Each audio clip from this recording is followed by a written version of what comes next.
Children. Once I asked Stella if she'd ever have any babies. She shook her head. I never had the opportunity. You would have made a great mother, I told her. Thank you, Ivan, Stella said, clearly pleased.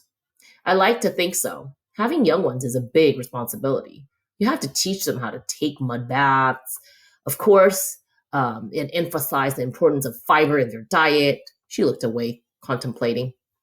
Elephants are excellent at contemplating.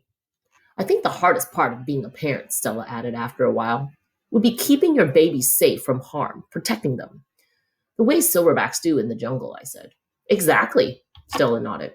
You would have been good you would have been good protecting too, I said confidently.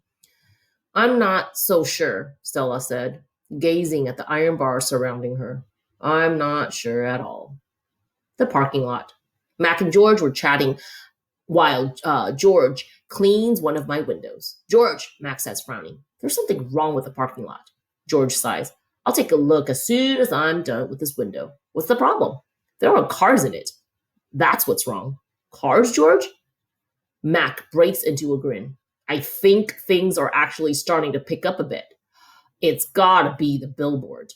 People see the baby elephant and they just have to stop and spend their hard-earned cash. I hope so, George says. We sure could use the business. Mac's right. I have noticed more visitors coming since he and George added the picture of Ruby to the sign. People crowd around Ruby in Stella's domain, oohing and awing at the sight of such a tiny elephant. I gaze out the huge sign that makes humans stop and spend their hard-earned cash. I have to admit that the pictures of Ruby is rather cute, even if she doesn't look like a real elephant. I wonder if Mac could add a little red hat and a curly tail to the picture of me. Maybe then more visitors would stop by my domain. I could use a few woos and ahs myself. Ruby's story. Ivan, tell me another joke, please, Ruby begs after the 2 o'clock show. I think I may have run out of jokes, I admit. A story, then, Ruby says. Stella sleeping, and there's nothing to do. I tap my chin. I'm trying hard to think, but when I gaze up at the food court skylight, I'm mesmerized by the elephant-colored clouds galloping past. Ruby taps her foot impatiently. I know. I'll tell you a story, she says. A real, live, true one. Good idea, I said. What's it about?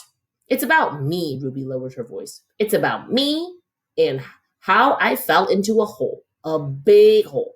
Humans dug it. Bob pricks his ears and joins me by the window. I always enjoy a good digging story, he says. It was a big hole full of water near a village, Ruby says. I don't know why humans made it. Sometimes you just need to dig for the sake of digging, Bob reflects. We were looking for food, Ruby says, my family and I.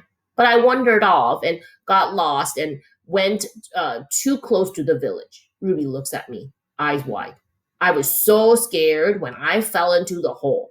Of course you were, I say. I would have been scared too. Me too, Bob admits, and I like holes. The hole was huge. Ruby pokes her trunk between the barbs and make a circle in the air. And guess what? She doesn't wait for an answer. The water was all the way up to my neck, and I was sure I was going to die. I shuddered. What happened then? I asked. I tell you what happened, Bob says darkly. They captured her and put her in a box and shipped her off, and here she is, just like they did with Stella. He paused to scratch an ear.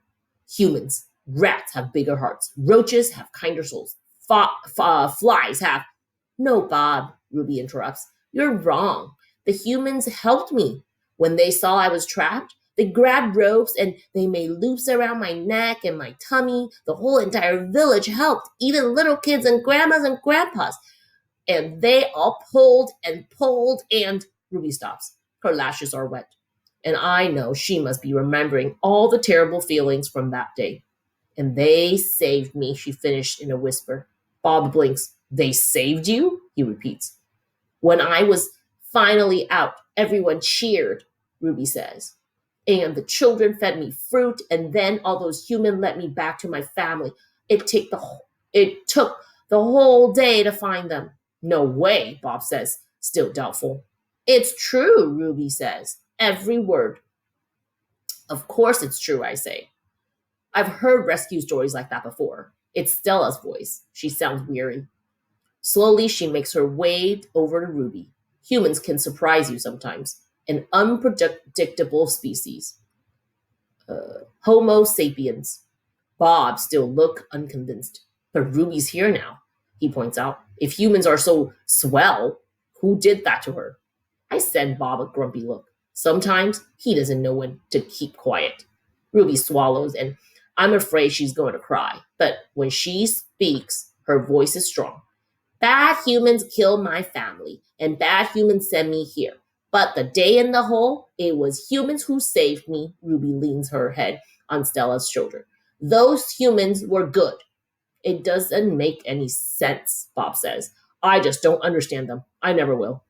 You're not alone, I say, and I turn my gaze back to the racing gray clouds. A hit.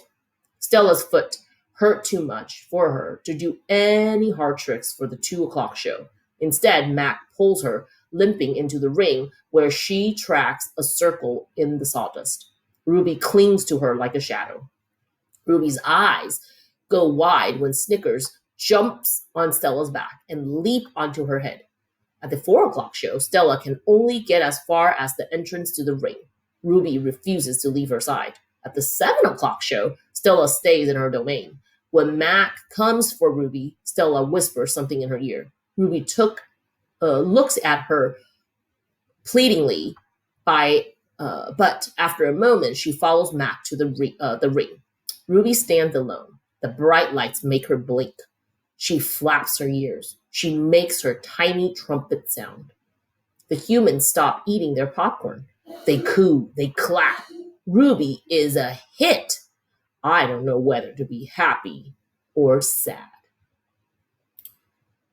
Worry. When Julia arrives after the show, she brings 3 thick books, 1 pencil, and something she calls magic markers. Here, Ivan, she says, and she slides 2 magic markers and a piece of paper into my domain. I like the sundown colors, red and purple, but I don't feel like coloring. I'm worried about Stella. All evening, she's been quiet and she hasn't eaten a bit of her dinner.